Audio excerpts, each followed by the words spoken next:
कुछ पूरा डिटेल में आप लोगों को दे दिया, शायद ऐसा डिटेल में शायद ही कहीं और आप लोगों को मिले।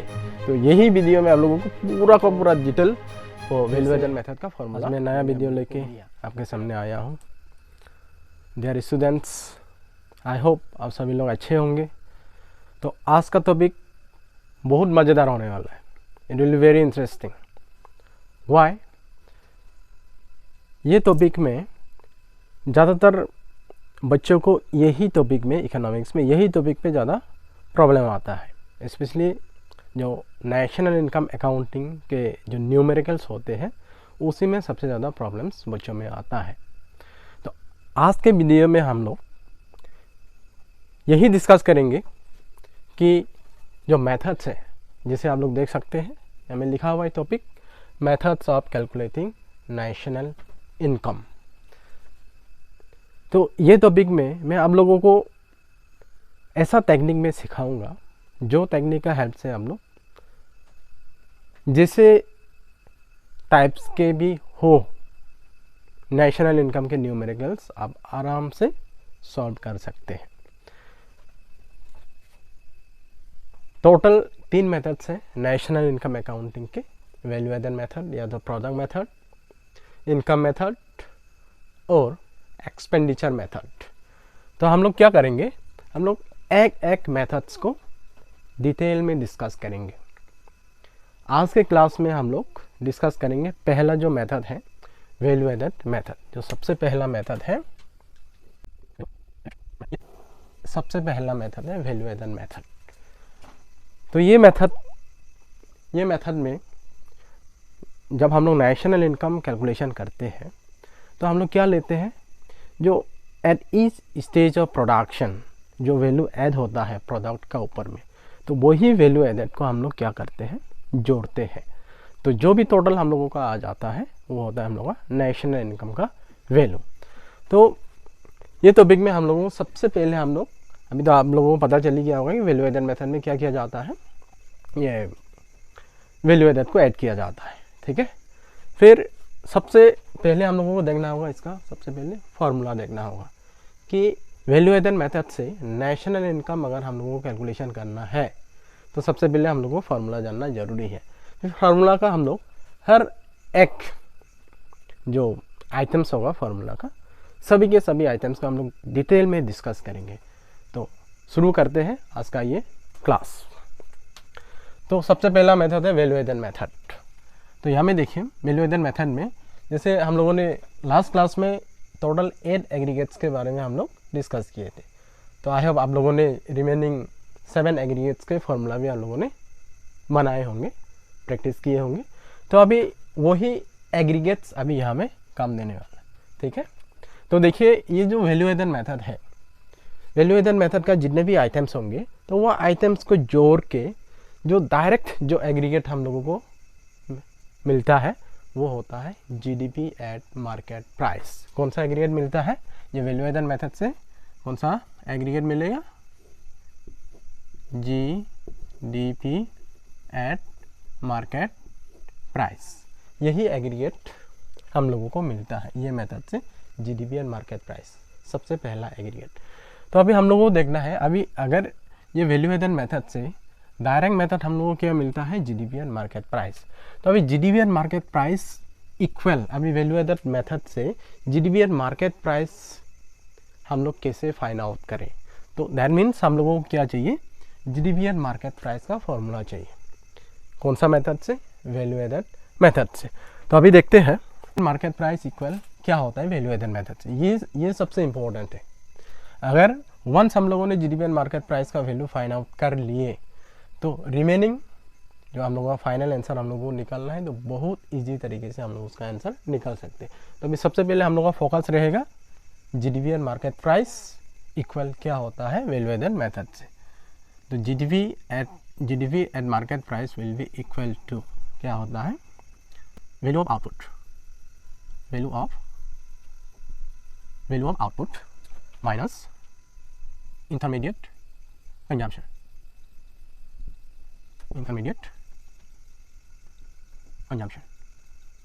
ये होता है हम लोग का फॉर्मूला। वैल्यू एडन मेथड से डायरेक्ट एग्रीगेट कौन सा मिलता है, GDP at market price. GDP at market price equal क्या होता है वैल्यू एडन मेथड में, value of output minus intermediate consumption. तो अभी हम लोग डिटेल में ये जो आइटम है वैल्यू ऑफ आउटपुट, फिर अभी हम लोग को वैल्यू ऑफ आउटपुट का वैल्यू कैसे मिलेगा, फिर इंटरमीडिएट कंजम्पशन का अलग अलग नाम है इंटरमीडिएट कंजम्पशन का, तो इंटरमीडिएट कंजम्पशन का अलग अलग नाम हम लोग डिटेल में आज के क्लास में हम लोग डिस्कस करेंगे।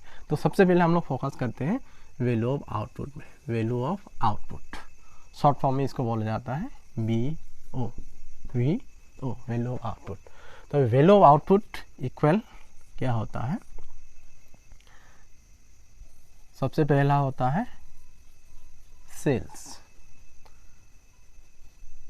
प्लस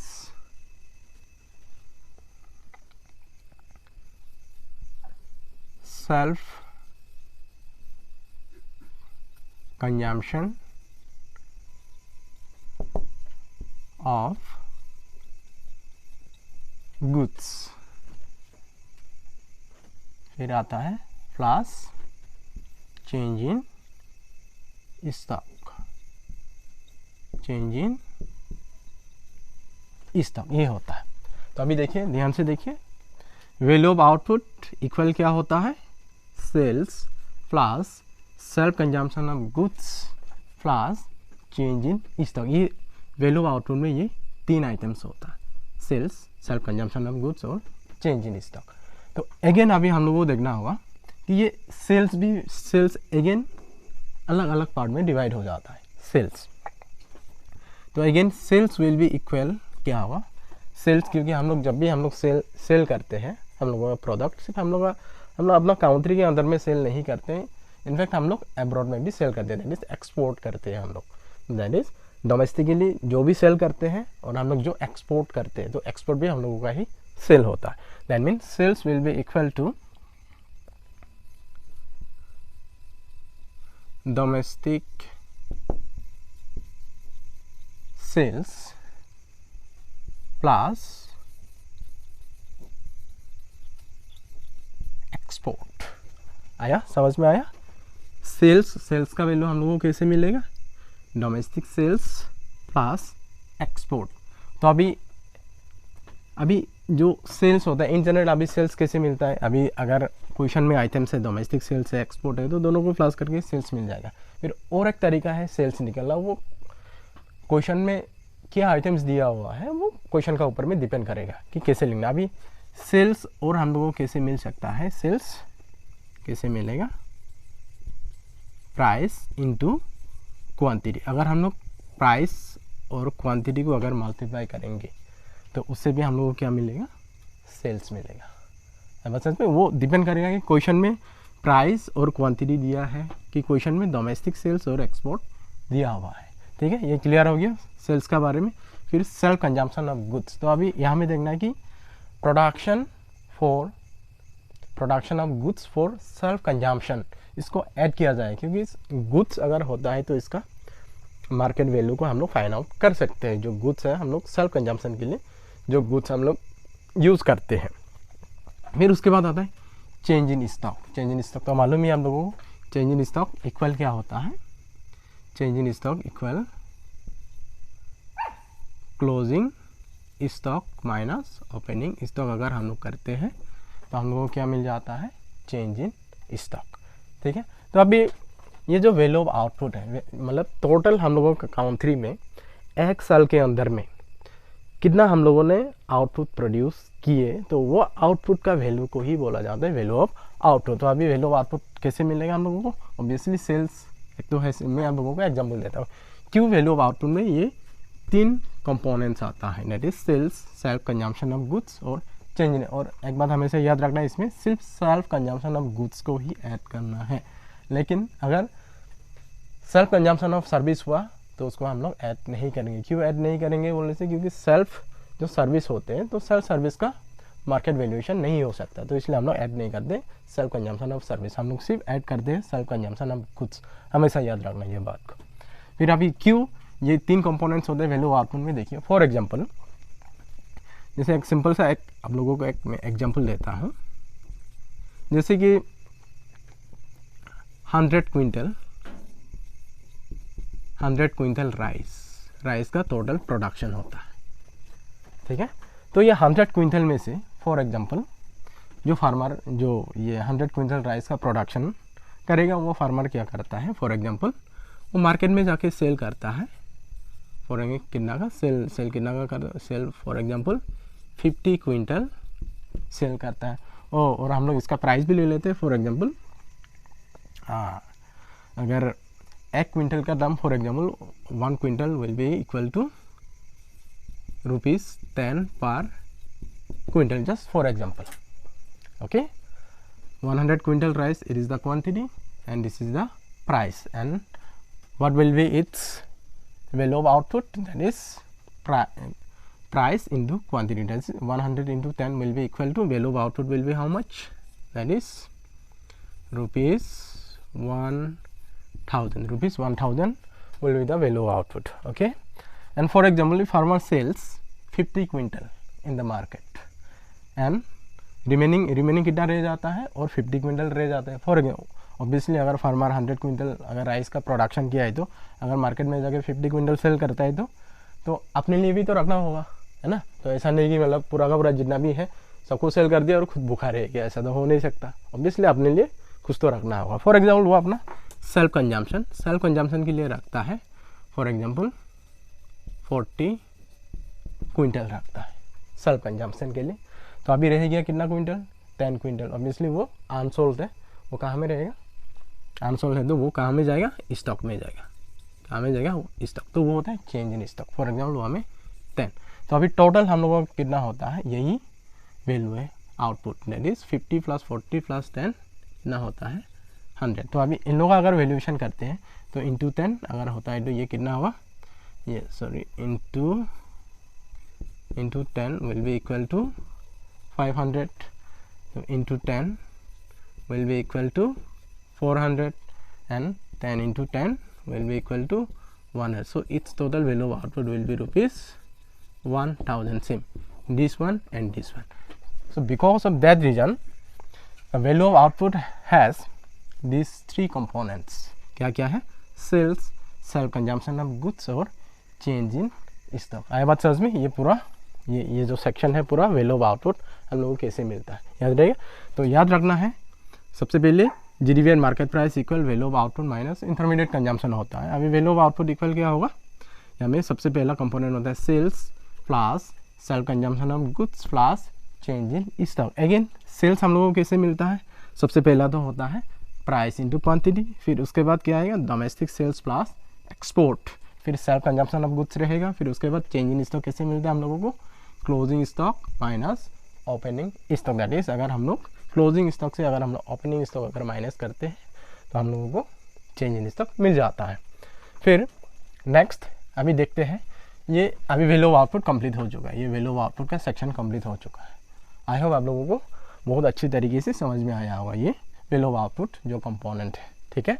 फिर उसके बाद अभी हम लोग आएंगे इंटरमीडिएट कंजम्पशन। इसमें भी थोड़ा सा टेक्निकल थोड़ा सा कॉन्सेप्ट है, इसमें ध्यान से देखिए तो आप लोगों को बहुत अच्छे से समझ जाएगा। तो अभी नेक्स्ट हम लोगों का फोकस रहेगा इंटरमीडिएट कंजम्पशन का ऊपर में। अभी नेक्स्ट जो हम लोगों का कंपोनेंट है जीडीपी एंड मार्केट प्राइस का, वो है इंटरमीडिएट कंजम्पशन। तो अभी देखिए इंटरमीडिएट कंजम्पशन का अलग अलग नाम है, तो क्वेश्चन में ये सब अलग अलग नाम में से कोई भी नाम क्वेश्चन में हो सकता है। तो इसलिए जितने भी अलग अलग नाम है, अलग अलग नेम्स हैं इंटरमीडिएट कंजम्पशन का, वो सब नाम आप लोग बहुत अच्छी तरीके से बाय हार्ट करके रख लीजिए। तो अभी एक एक करके देखते हैं वो सब इंटरमीडिएट कंजम्पशन का अलग अलग नाम क्या क्या है। तो आप लोग देखिए यहाँ में सबसे पहला जो नाम इंटरमीडिएट कंजम्पशन का क्या होता है, ये है purchase of goods and services. ये सबसे पहला नाम है, मतलब purchase of goods and services is also and intermediate consumption. फिर उसके बाद परचेज ऑफ रॉ मटेरियल्स, ये भी क्या है, ये भी इंटरमीडिएट कंजम्पशन है। फिर उसके बाद क्या है, और एक नाम क्या है, single use producer goods. Single use producer goods मतलब क्या है, एक बार प्रोड्यूसर्स जो गुड्स यूज़ करेंगे वो हमेशा के लिए ख़त्म हो जाता है। Single use producer goods, not consumer goods, ये क्या है, प्रोड्यूसर गुड्स। तो ये इंटरमीडिएट कंजम्पशन का और एक नाम क्या है, सिंगल यूज़ प्रोड्यूसर गुड्स। फिर और नेक्स्ट क्या है, इंटरमीडिएट कॉस्ट भी बोला जाता है इंटरमीडिएट कंजम्पशन को। फिर उसके बाद क्या है, non durable producer goods. Producer goods मतलब नॉन ड्यूरेबल, जो गुड्स प्रोड्यूसर यूज़ करते हैं जो ड्यूरेबल नहीं है, बहुत ही जल्दी वंस यूज़ किया वो ख़त्म हो जाता है ड्यूरेबल के। लेकिन जो वो नॉन ड्यूरेबल गुड्स, जो ड्यूरेबल होता है, जैसे प्रोड्यूसर के लिए एक बहुत बड़ा मशीन हो गया वो ड्यूरेबल हो गया, तो वो सब इंटरमीडिएट कंजम्पशन में नहीं आता है। फिर उसके बाद लास्ट जो नाम है वो क्या है, नॉन फैक्टर इनपुट्स। क्योंकि इनपुट्स क्या है, factor inputs, non factor inputs. Factor inputs intermediate consumption नहीं हो। Factor input means non labour capital, वो सब है फैक्टर इनपुट्स, कैपिटल एंटरप्रेन्योर। और नॉन फैक्टर इनपुट्स जो इंटरमीडिएट कंजम्पशन होता है, जो एक बार यूज़ किया वो ख़त्म हो जाता है, नॉन फैक्टर इनपुट्स। तो आई होप आप लोगों को अलग अलग नाम आप लोगों को पता चल गया। तो अभी नेक्स्ट जो क्या मतलब टेक्निकल चीज़ यहाँ में क्या है, तो ऐसे तो नॉर्मली ये तो सिंपल है कि इंटरमीडिएट कंजम्पशन का ये सब नाम है अलग अलग। ओके फाइन, ये बाय हार्ट करेंगे तो आराम से हो जाएगा। फिर उसके बाद अभी टेक्निकल चीज़ क्या है, अभी आप लोगों को देखना है ये जो purchase of goods and service. कभी कभी क्या होता है कि क्वेश्चन में क्या दिया रहेगा, purchase of goods and service, बिल्कुल सेम है। परचेज ऑफ, ये भी गुड्स एंड सर्विसेज है, ये भी क्या है, purchase of goods and services है। लेकिन क्योंकि जब हम लोग गुड्स एंड सर्विसेज हम लोग जब परचेज करते हैं, क्योंकि हम लोग अपना होम काउंट्री के अंदर से भी हम लोग परचेज करते हैं रॉ मटेरियल, और हम लोग बाहर से भी हम लोग खरीदते हैं, जो हम लोग इंपोर्ट करते हैं रॉ मटेरियल। तो अगर क्वेश्चन में ऐसा करके दिया रहता कि purchase of goods and services in domestic market, ये हमेशा याद रखना क्या है, अगर purchase of goods and services अगर डोमेस्टिक मार्केट रहा, तब हम लोगों को क्या करना होगा, ये import of goods and services हम लोगों को क्या करना होगा, पास करना होगा।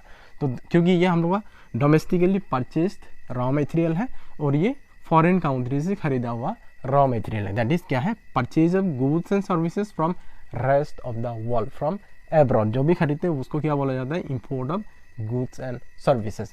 क्या होता है कि कभी कभी क्वेश्चन में कंफ्यूज कराने के लिए बच्चों को क्या देते हैं, सिंपली ये देंगे purchase of goods and services दिया रहेगा, फिर उसके बाद और ये भी दिया रहेगा import of goods and services. तो इसमें हम लोग बिल्कुल कंफ्यूज नहीं होना, हमेशा ध्यान रखना है कि अगर purchase of goods and services के साथ अगर डोमेस्टिक मार्केट अगर है, तब जाके वो सिचुएशन में ही हम लोगों को क्या करना होगा, import of goods and services हम लोगों को पास करना है, या तो purchase of goods and services from rest of the world. ये बात हमेशा याद रखना है। तो ठीक वैसा करके जैसे कि यहाँ में ये टेक्निकल चीज, तो यहाँ में भी हो सकता है परचेज ऑफ रॉ मटेरियल में। इधर देखिए परचेज ऑफ रॉ मटेरियल में क्या है, ये भी सेम है, purchase of raw material, purchase of raw material, यहाँ तक ठीक है। क्योंकि हम लोग रॉ मटेरियल खरीदते हैं, हम लोग अपना काउंट्री के अंदर में भी खरीदते हैं और हम लोग बाहर से भी खरीद के लेके आते हैं। बाहर से मीन्स हम लोग फॉरेन काउंट्री से खरीदते हैं, अब्रॉड से हम लोग जब भी जो चीज़ खरीदते हैं, ठीक है।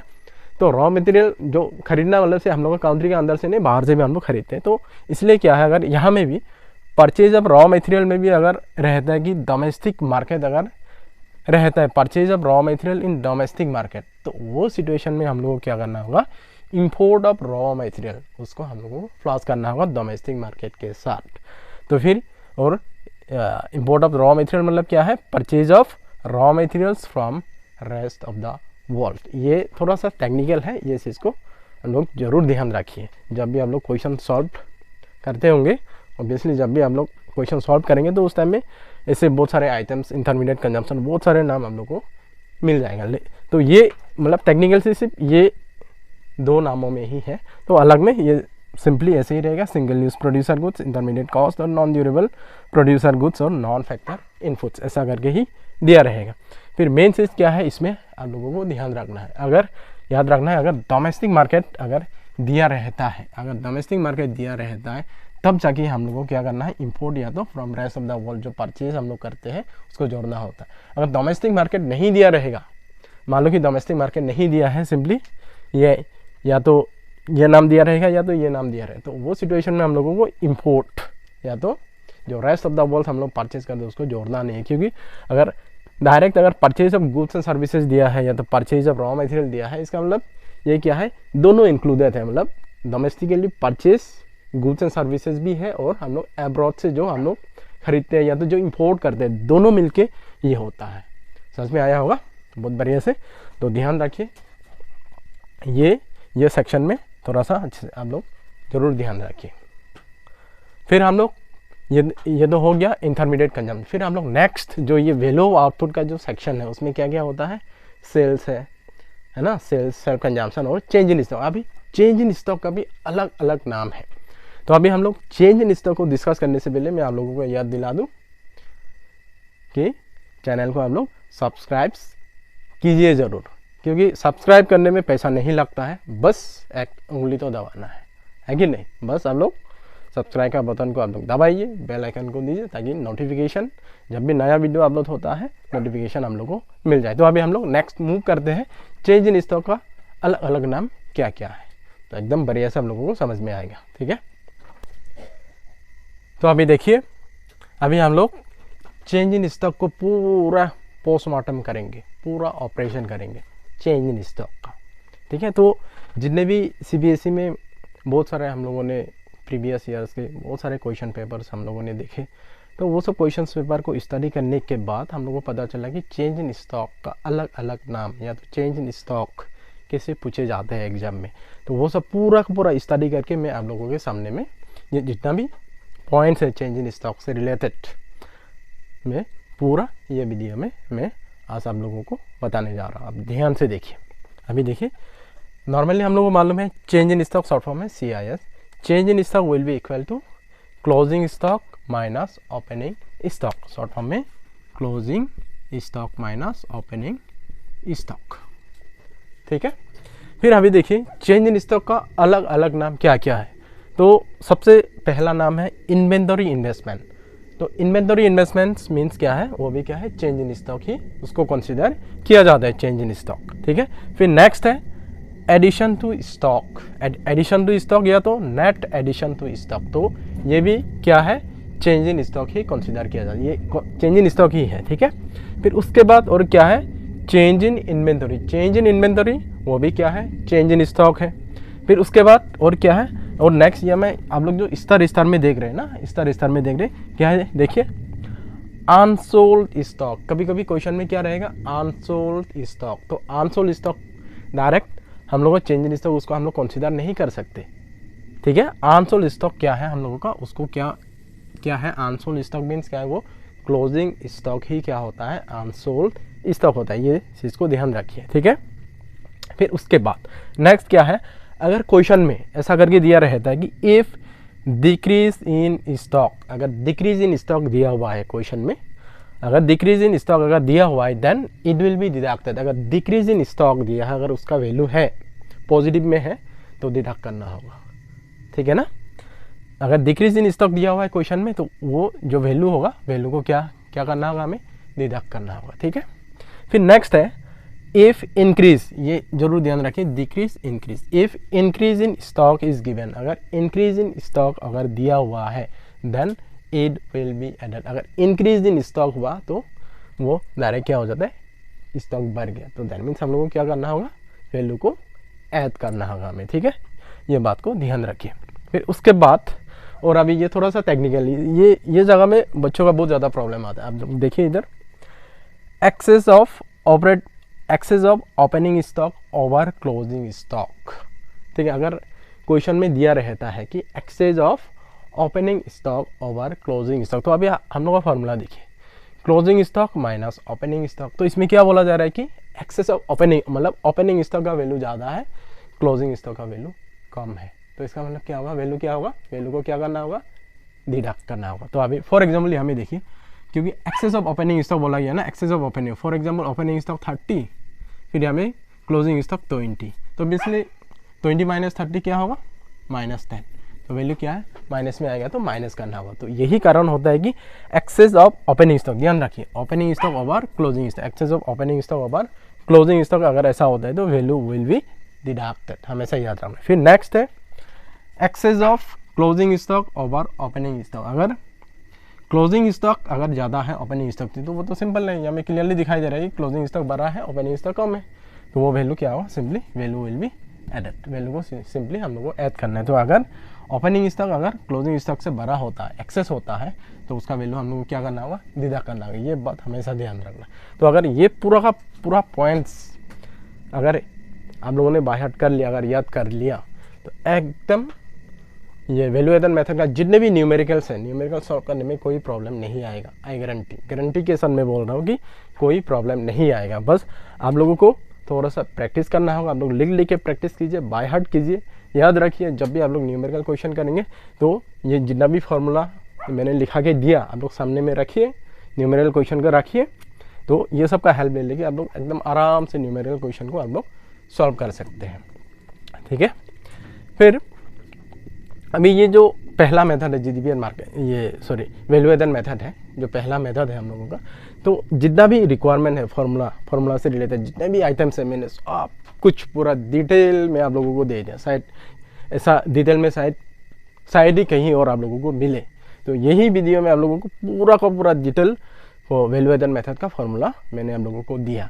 फिर अभी नेक्स्ट जो वीडियो आएगा, जो क्लास होगा, तो उसमें हम लोग क्या करेंगे, ये वैल्यू एडन मेथड का हम लोग अलग अलग न्यूमेरिकल्स, अलग अलग टाइप्स ऑफ न्यूमेरिकल्स मैं आप लोगों को सॉल्व करा के दूंगा। मतलब कितने टाइप्स ऑफ न्यूमेरिकल आता है, बहुत ही सिंपल है, कितने टाइप्स ऑफ न्यूमेरिकल आता है मैं आप लोगों को डिटेल में बताऊंगा। एकदम हम लोग एकदम ईजी तरीके से नेशनल इनकम का क्वेश्चन को आप लोग एकदम ईजी तरीके से आप लोग सॉल्व कर सकते हैं। मैं आप लोगों को पूरा गारंटी के साथ बोल रहा हूँ कि आप लोग एकदम एक भी न्यूमेरिकल क्वेश्चन मिस नहीं हो सकते। लेकिन क्या करना होगा, आप लोगों को थोड़ा सा आप लोगों को मेहनत करना होगा, आप लोगों को प्रैक्टिस करना होगा, क्योंकि बिना प्रैक्टिस का तो नहीं हो सकता, बिना प्रैक्टिस का नहीं हो सकता। बस आप लोगों को क्या करना होगा, आप लोग रेगुलरिटी मेंटेन कीजिए, प्रैक्टिस कीजिए, क्योंकि न्यूमेरिकल क्वेश्चन है तो ऑब्वियसली प्रैक्टिस करना होगा। फार्मूला का जितने भी आइटम्स हैं डिटेल में आप लोग पढ़िए बढ़िया से, ठीक है ना।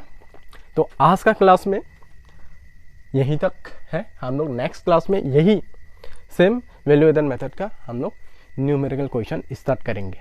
तो आप लोग वीडियो सबको मिस मत कीजिए, एकदम सीक्वेंस में वीडियोस आते रहेंगे, एकदम सीक्वेंस में आते रहेंगे, एक भी वीडियोस आप लोग मिस मत कीजिए, ठीक है।